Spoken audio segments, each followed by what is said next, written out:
La Revolución Rusa, la cual cambió totalmente el destino del Imperio ruso en la primera mitad del siglo XX.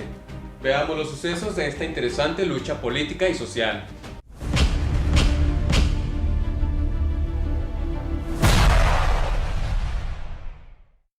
La Revolución Rusa tuvo un muy corto periodo de lucha. Abarcó un muy corto periodo de lucha, desde el 8 de marzo hasta el 8 de noviembre dentro del año 1917. Ya hacia el final de la Primera Guerra Mundial, Alemania estaba combatiendo contra Rusia y Rusia estaba perdiendo una tras otra batalla dentro de todo el frente europeo. Además, Rusia sufría una desigualdad social muy grande. Había pocas personas muy ricas y muchas personas demasiado pobres. Había crisis económica, crisis política, crisis absolutamente de todo. Rusia en aquel entonces era un pueblo rural, eran puros campesinos, solo trabajaban en el campo, estaba muy atrasado económica y tecnológicamente. La guerra trajo una terrible baja de moral, trajo depresión, trajo hambruna y todo ese tipo de sensaciones negativas dentro del pueblo ruso. Mientras tanto, el ejército ruso seguía perdiendo batalla tras batalla tras batalla dentro de la Primera Guerra Mundial. La Revolución Rusa tuvo principalmente dos etapas, la Revolución de Febrero y la Revolución de Octubre. Rusia estaba gobernado por la dinastía Romanov. Esa dinastía tenía gobernando Rusia desde hace 300 años. El gobernante actual de aquella época era el zar Nicolás II. En los primeros días de febrero de 1917, los mencheviques, un partido político opositor, iniciaron con la revolución. Trabajadores, campesinos, obreros hacían huelgas y levantamientos en diferentes partes del país. Todo esto con el fin de tratar de derrocar al zar Nicolás II. Finalmente, los mencheviques lograron hacer que el zar Nicolás II abdicara a su puesto. Los mencheviques lo tenían acorralado, lo tenían amenazado y no le dejaron otra opción más que abdicar y renunciar a su puesto. El zar Nicolás II no tuvo otra opción más que decir, pues yo abdico, yo renuncio, no quiero que me maten ni a mí ni a mi familia, quédense con su pueblo, yo me voy. Los mencheviques pusieron a cargo un gobierno provisional que iba a ser temporal supuestamente, a cargo de Alexander Kerensky. Esta primera etapa pareció muy corta, pero hubo cientos y miles de muertos dentro de la primera revolución de febrero.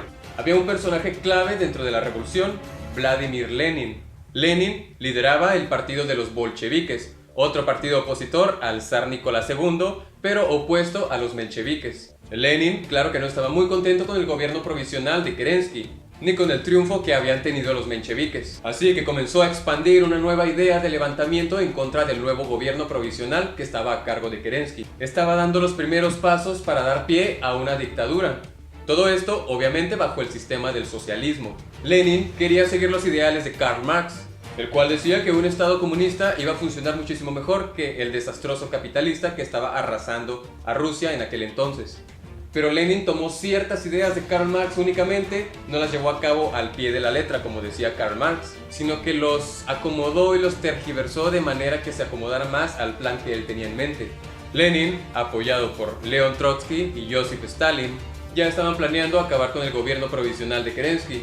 Lenin tenía una excelente facilidad de palabra, una excelente oratoria, podía convencer a las masas muy fácilmente. Aparte, desde muy chico, se le vio la fuerte oposición al gobierno del zar.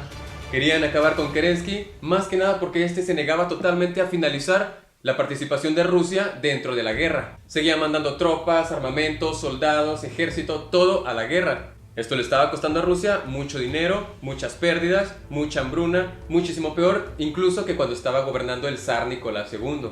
Ya en septiembre de 1917, los bolcheviques invadieron el Palacio de Invierno. Para suerte de Kerensky, el palacio era gigantesco, tenía aproximadamente 1500 habitaciones, así que logró huir, logró escapar y nunca lo lograron capturar. Los bolcheviques entonces tomaron el palacio, tomaron el país y quedaron a cargo de toda la organización política de Rusia. Lenin entonces se proclamó como el presidente de la Rusia imperial, instaurando la dictadura del proletariado bajo la política del comunismo. Varios partidarios del zar Nicolás II aún se levantaban en armas contra Lenin. Estaban denominados como el Ejército Blanco y tenían el apoyo de países que temían al capitalismo, tales como Francia, como Inglaterra, como Estados Unidos, entre otros pequeños países que apoyaban al Ejército Blanco. Por su parte, el ejército de Lenin, denominado el Ejército Rojo, Aplastaban totalmente en cada batalla al ejército blanco, demostrando así la capacidad de Lenin para mantener el control del país, tanto política como militarmente. La dictadura de Lenin era fuerte y dura, inclusive si te llegabas a burlar de que Lenin estaba calvo te podían meter a la cárcel o inclusive te podían asesinar. Cualquier tipo de oposición contra Lenin era totalmente penada. Ya en 1918, lo que quedaba de la familia Romanov, incluidos el zar Nicolás II y toda su familia, hijos, hijas, esposa, etc., fueron totalmente asesinados por partidarios revolucionarios de Lenin, dando así fin a la Revolución Rusa, dando inicio a una nueva política comunista. Varios años después, ya en 1922, se inició lo que se conoció como la Unión de Repúblicas Socialistas Soviéticas, la URSS. 2 años después, el 21 de enero de 1924, Lenin murió, dejando al país totalmente sin rumbo y sin un gobernante que pudiera dirigirlos. Así que Joseph Stalin y León Trotsky iniciaron el debate para ver quién gobernaría Rusia en aquel entonces. Joseph Stalin pudo derrotar fácilmente a León Trotsky, inclusive lo exilió del país. A finales de los años 20, entonces Stalin se inició como el nuevo dictador de la Unión Soviética, dando inicio a una dictadura todavía más penada, más dura y más estricta. Pero lo que pasó después de eso, ya lo veremos en otro video.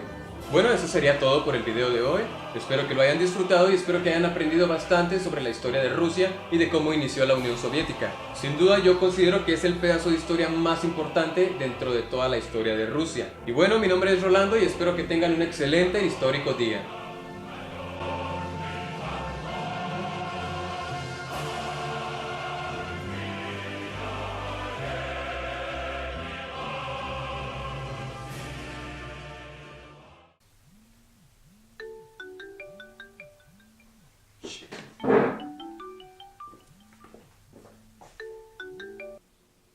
Pinche madre, ¿por qué me marcan cuando estoy grabando?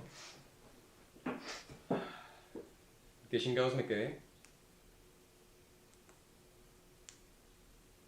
Ah, sí. Lenin, entonces...